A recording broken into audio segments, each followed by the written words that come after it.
Good. Okay. All right, let me get this recorded here.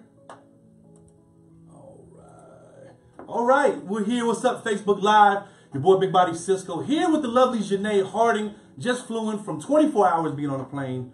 How's it been being on the plane? Yeah, tiring, of course. Everything that comes with flying and all the joys of trying to get to the other side of the So world. you're tired right now? I'm pretty tired right now, yeah. So I apologize because this interview is going to be a little lively. That's so fun. But that's what we're here for. But for those who don't know, Janay Hollowpoint Harding, we're going to talk about that nickname in a little bit because we got to know what's going on with that. 3-3 record, 3 TKOs. Yeah. Talk about those TKOs too. Gold Coast, Queensland, Australia. Born in New Zealand or born in Australia? Born in New Zealand, Christchurch, New Zealand. Christchurch. I did a few shows in Christchurch with Common Kings. Yeah. Ooh, y'all know how to party in Christchurch. Let's not even get into not really that. Not much left. Yeah. I want to know how much your party was. No, the party, it was cracking out there. Hey, Yeah. Common Kings, hey, Christchurch. But you're in Gold Coast now. Yeah, I live in And the that's Gold what Coast. you call home. Gold Coast is my home now. Has been for the last 13 years. Moved over when I was 10. After living in Christchurch up until that time. And yeah, now I live out of the Gold Coast, flight out of ATT in Sydney, so I go between the two, and yeah. I've been to Australia for the first time in a long time when I doing all that tour. Yeah. Beautiful place out there. New Zealand and Australia, some nice. Meat pies. Are you a meat pie person? So when I can have a meat pie, so you can't have no meat pies right now. No, right now. So we shouldn't even talk about that. I think about meat pies. I think it would actually make me gain weight thinking about meat pies. Okay, don't think about. Speaking of weight, you're fighting in the 145 weight class. Yeah, that's okay. But what are you right now? You're about 135. I probably blew up because of the flying, but pounds wise, I get a bit confused because we do everything in kilos. Yeah. But I'm sitting about 70. 70 kilos. Yeah. See, I'm confused. I'm like 70 kilos. I'm thinking like Pablo Escobar. So you 70 kilos? No, I'm not. Yeah. We'll just get into that. So, but are you happy fighting at 145? It's a little bit heavier for you? It is kind of a little bit heavier, but a lot more comfortable, a lot less stressful. Yeah. I'm allowed to do more strength and conditioning, that kind of thing, not get like kind of intimidated by looking or thinking about weights. And I'm the kind of person with the kind of genetics that gains muscle as quick as Oh, absolutely. And weight. And yeah, exactly. Just looking at food makes me gain weight. So it's a lot better for me. I feel like there's always that thing where you're like, oh, am I small featherweight for the division because I'm kind of coming up, but I think I'm still really strong. Does it make a difference? Like when you get into a fight and, I mean, you know your opponent, I mean, does it make a difference in weight to say, okay, I can put on this much weight after the weigh-ins and be comfortable fighting at that weight? Well, I've fought at featherweight before and still had people smaller than me. Yeah. So it's not like I really am a small featherweight as well. I just know I can make bantam. And I ultimately, I guess, as from some sort of professional opinion, will probably say you should be fighting a bantam, that should be your weight, blah blah blah. But I don't think it makes too much of a difference when it comes down to like when you're weighing out the pros and cons, and you're like, do I want to be stressed? Do I want to have a shit 5 weeks? Do I want to have a shit 2 weeks? Yeah. Like that's the ultimately thing, and then I can get quality training between the difference in weights, and I get to kind of come in fresh and feel good about it and not have to stress. So. Well, what nationality are you? Are you? I'm Maori, yeah. Okay, so you're Maori. Okay, so because I'm telling you, with the genetics, can't play with that. Man. Can't even think about doing so your opponent, you're fighting Amber Liebridge. She's out of Hayward. She's a Bay Area girl, so you got to be careful. These Bay Area girls are crazy. Okay. So, I mean, she might get hyphy on you. Yeah. I don't know what she might do with you. But what's the background you got on her? I know that she's from a real good gym. She's got a good record with the people that she's fought. We've both fought a couple of the same people though, but some good names, and she's fought out of Invicta. She's an Invicta veteran now, so that's obviously a good show.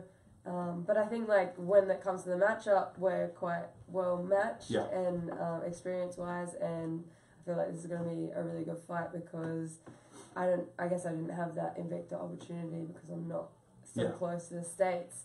But I fought the same kind of names and the same kind of caliber of opponents. So, yeah, I feel like all those kind of things, that's pretty much what I'm looking at. Do you have to, like, I mean, if I fight somebody, I got to, like, want to whoop you. I mean, I see at the weigh-in sometimes you're like, hey, how you doing? Yeah. You got to, like, really put some hate in your opponent to actually whoop their ass, right? I don't. Like, I really? personally don't have to necessarily hate the person personally. Great, I'm the bad guy now. Yeah. Thanks, everybody. Thanks, Janay. I know some people who do. I know many girls hype themselves up. They have to hate them. They have to find something about that girl that they don't like, and then get all up in their face and get aggressive and blah blah blah. Business is business, man. This is what I do. This is what I will do for a long time. This is where I'm meant to be. So when it comes down to it, I want to win. Yeah. Like that's it. I don't have to hate. That's you the to bottom win. line. Yeah, I don't want to lose, but I want to win more than I don't want to lose. So I want to beat you, no matter who you are. If you're the nicest person in the world. I mean, I fought people I've known their personal life beforehand. I know they were going through like some mad legal issues with and heaps of dramas, and of course, on a personal level, that plays on me. I'm like, man, that sucks. Like, oh, absolutely. I'm like, oh, but when it comes in, when that cage door closes, I don't give a Yeah, shit. all that goes out the door. I'm winning. Like, there's so their mom could have just died. Yeah. You know what? Bury the bitch tomorrow. We're going to fight today. It's going to happen. See, that's what I'm talking about. See, Saturday, May 12th going down. Bellator 199. SAP Center, San Jose, California. Get your tickets by calling JT at 408-208-6305. Did I get the number right? 205. 205-6305. And the main event is Ryan Brader and King Moore. You have to watch some of the fights after you're done fighting? I will, because I'm in the prelims. So it's always, it's funny going from when you're making your transition from kind of like pro to like getting signed to these big shows. You get to go from the headline to the prelim again. It's really good. I love. See, but that depends if you win or lose. If you got your ass whooped, I ain't coming out. Yeah, for sure. So we're going to watch it on TV in the back. Oh, I don't know. At least you get like maybe a couple of fights to get over it, and then you might come out towards the end and then like sneak through the back then. But I feel like it's awesome to get it out of the way, done at the start. You can sit down and enjoy the fights. There's like barely any times that I get to sit down and watch fights. Like I'm either cornering or helping the guys out, or like. So you're all over the place. Like when you're at home and you're on show, you're helping out shows and stuff. You're never like sitting down and just watching. Yeah. So, and unless I go to like the UFC or a Bellator, like that's pretty much it. Unless I've paid tickets or I've planned it specifically, I'm not sitting down usually fighting or running around. So it's awesome to be able to know that I get to get. When you watch the fights, out of this main event, who do you think is going to win this between Bader and Mo? So hard. It is. I'm pretty torn. Like usually I'm like, oh, lean this way, but honestly, I don't know. Like a lot of people like Bader's the dark horse. Then I mean, like King Mo is he's a beast as well. Yeah. So you kind of like, and then you have people like 50 Cent like investing everything. Exactly. I was just about to say, like, 50's gonna be there. Yeah. So 50's gonna be watching you fight. Yeah, that's pretty cool. So I mean, shout out 50 Cent. You got to come to the show soon too. But how long you been fighting?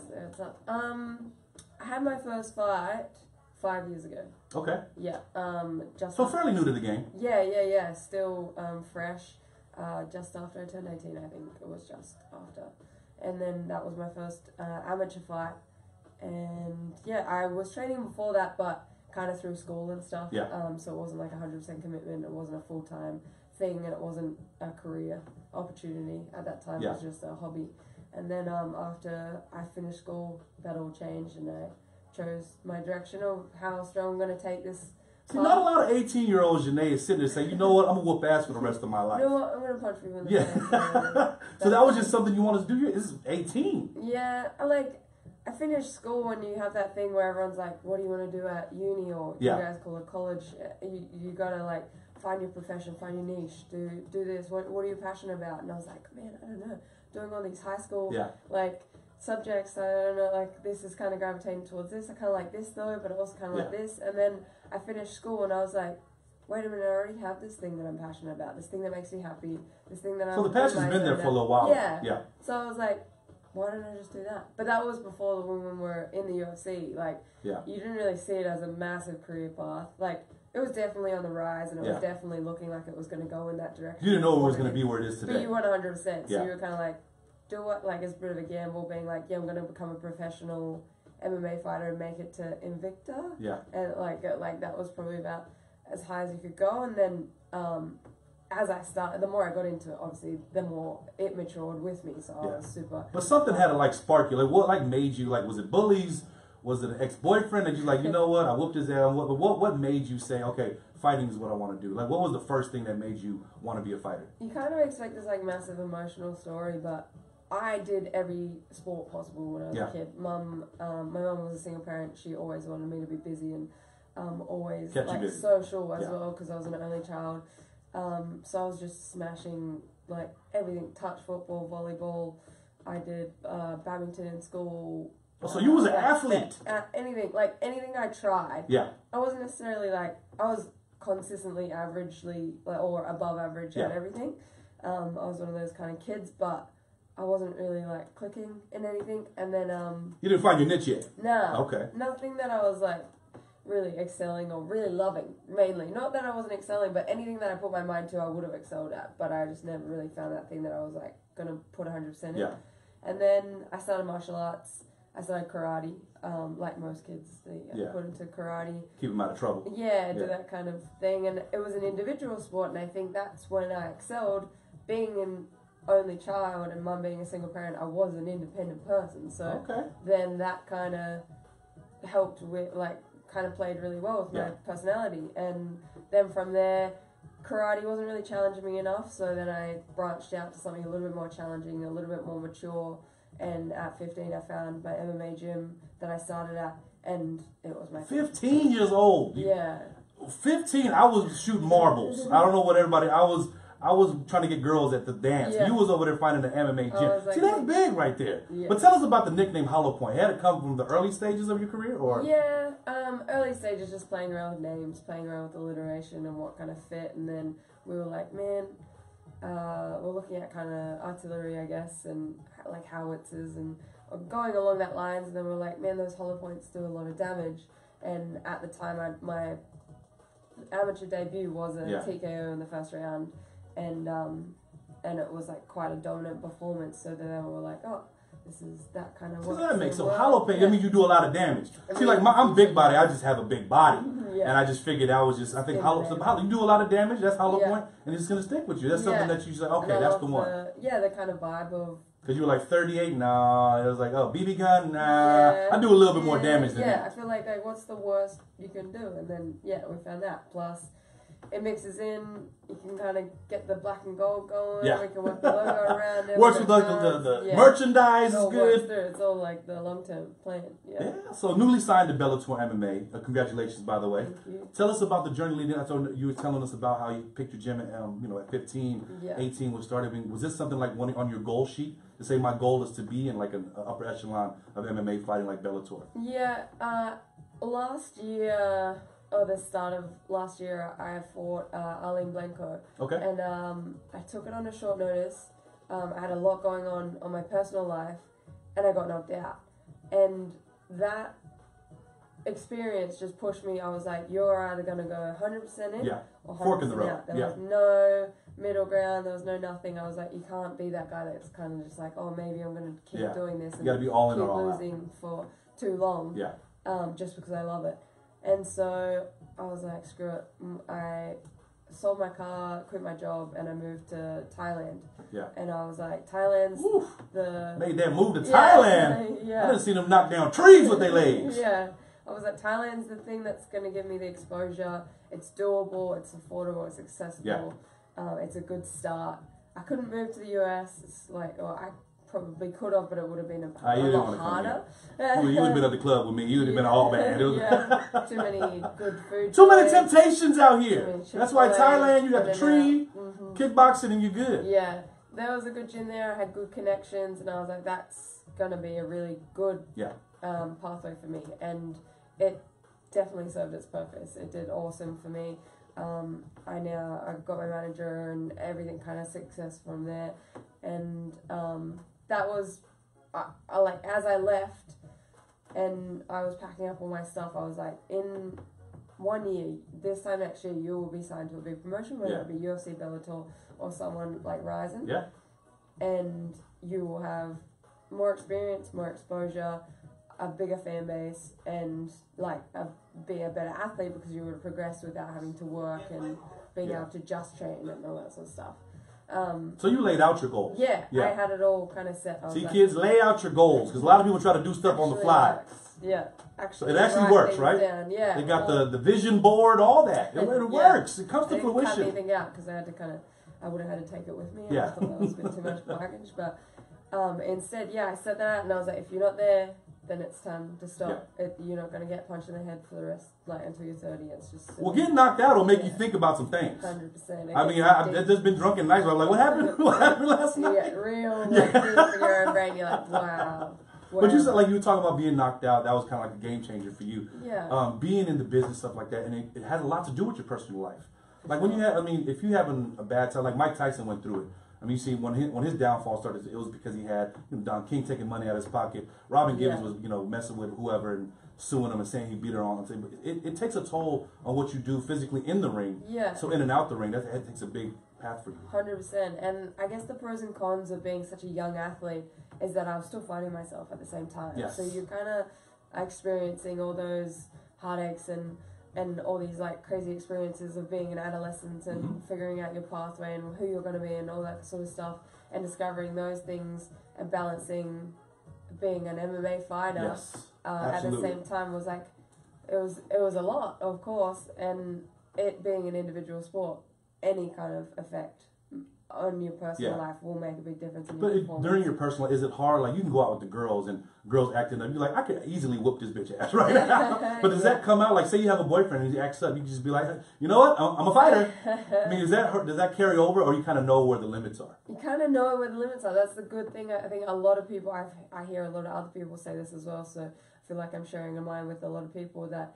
once you get involved in martial arts, you kind of have that confidence and that. And you got to be registered too, right? Are your hands registered? They're not. I think certain. So you can slap somebody right now and get away with it. Oh, BBR Mike's been acting up, so after that, no. But if it did get on the news, you know that it would start with MMA fighter. Absolutely. So it wouldn't be good for the sport, and that's always like that thing that you don't have to, because you know that you can.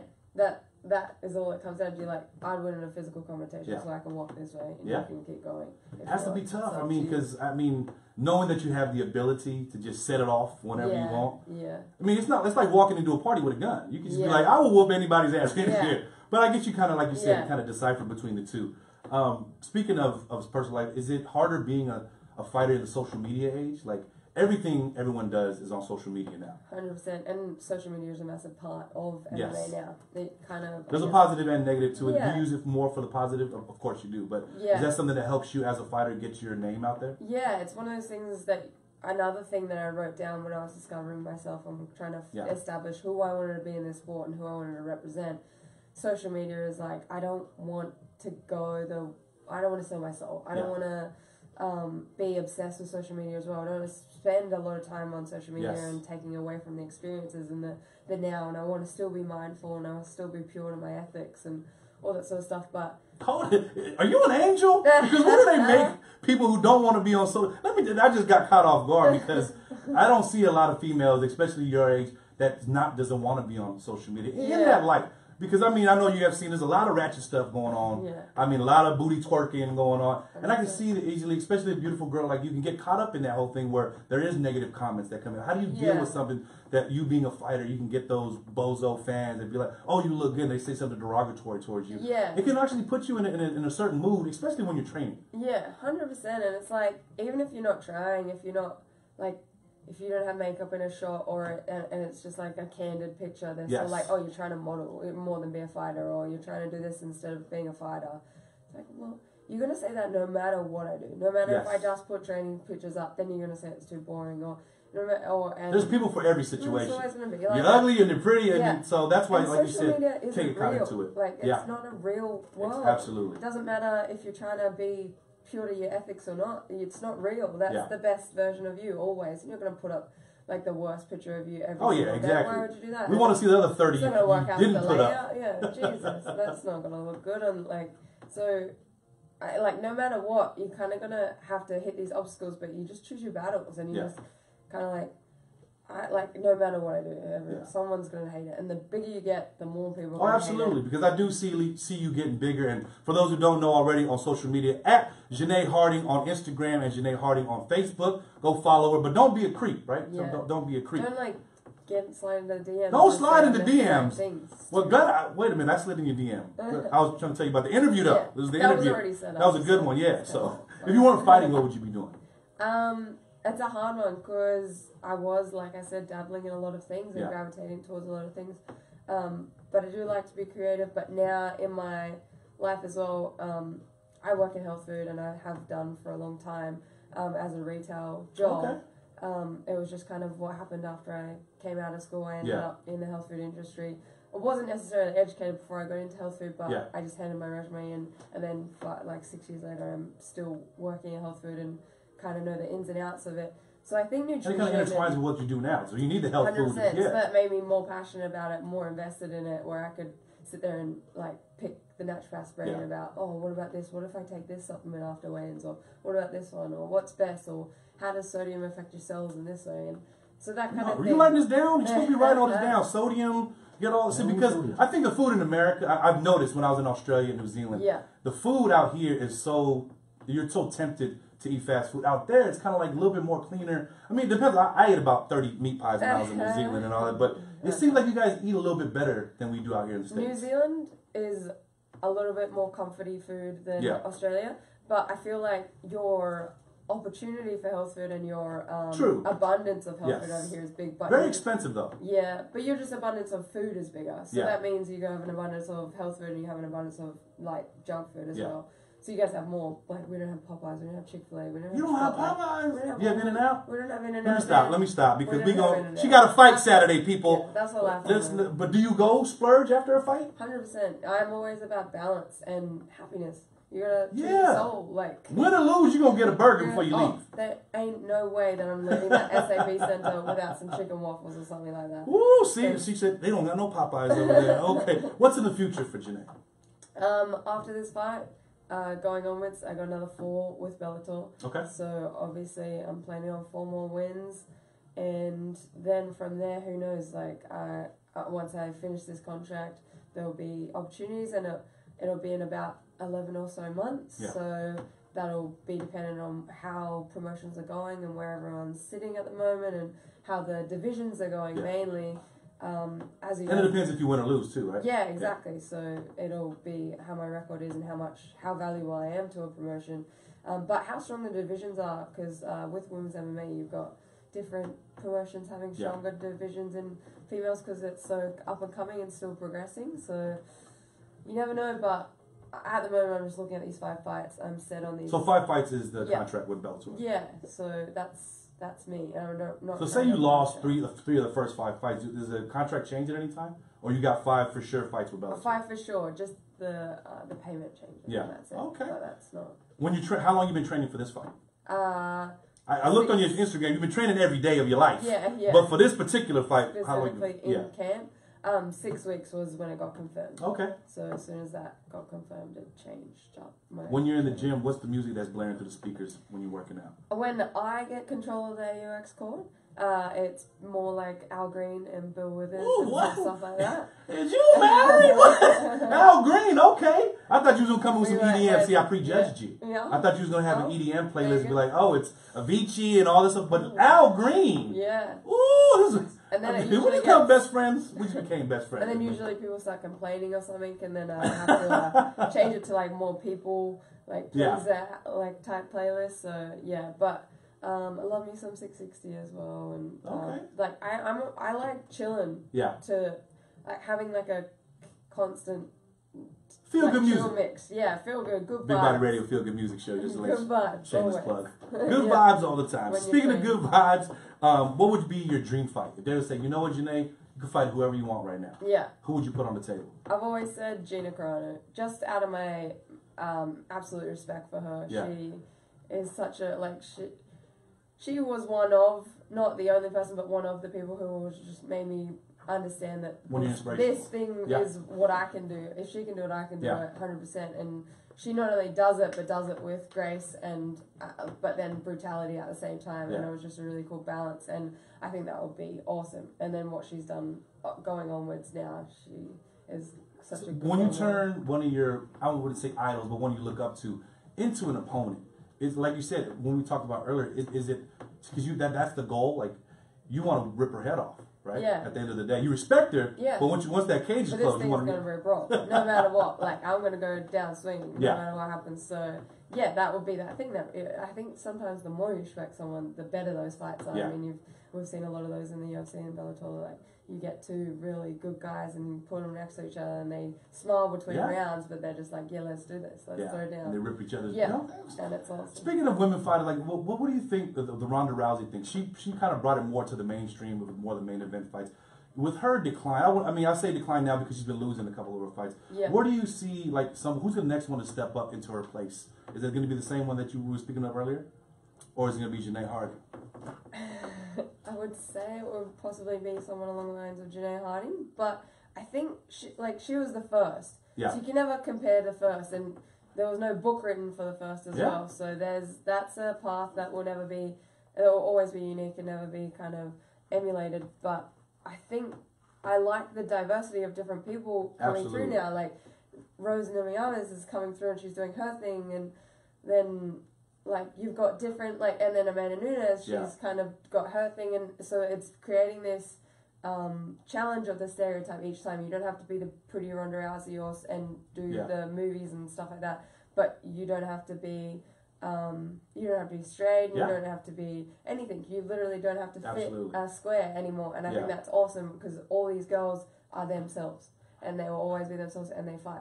And they fight well. See, speaking of the women in the industry, like I know so many aunties that would look probably a lot of this, but they're just not in the shape that they should be. Yeah. Like you speak about diversity. Like I don't see really a lot of Polynesian, fighters like as yourself that come out and are they just there's not a lot in the system right now, or are they just over there fighting at the local drive-in or something? I think it's hard for them to get across to the States or get that exposure for international. I know there's a lot in New Zealand that are like fighting or want to fight, but maybe aren't in the best kind of lifestyle position. I mean, you go to a local pub in Tonga or in Samoa or New Zealand, you will see some fighters over there. I've seen ones for Warriors; they're everywhere out there. I'm way more scared of an island than someone in the ring. Yeah, because they're unpredictable. Those people are crazy. But there is like a lot of strong females as well. Like you've got Jenna Fabian who's come over, but like those ones that Faith Evans who fought Cyborg, and like they kind of like make it out of the gates and then make it over here. So it's just kind of getting that break and making it over here. I think that's the only difference. It's not like they're not there. I know they're definitely there, but it's just getting the opportunity to get international exposure and get the big shows. So last thing, I got some quick fire questions. I'm gonna tell you a question. You tell me the first thing that comes to mind. All right. All right. Favorite fighter? Lira Machida. Favorite food? Chocolate. Favorite drink? Kombucha, to be honest. What? Favorite movie? That one's real hard. I like Warrior, the movie. If you would have said Coming to America, I would have proposed to you right now. But you didn't do it, so it's cool. Favorite singer? At the moment, Sam Henshaw. Favorite group? 660. Okay. Favorite exercise? Is there a favorite? I was putting you on the spot. I was like, let me see if there's a favorite exercise. There should be none. None should be the answer. Like, do you enjoy it? Favorite actor? Don't really have one, to be honest. Denzel, no one, Leonardo? None of them? No one's really jumping at me, sorry. Favorite actress? If you don't have a favorite actress, definitely not a favorite actress. Yeah, exactly. Both of those are. Favorite interview? That I've done.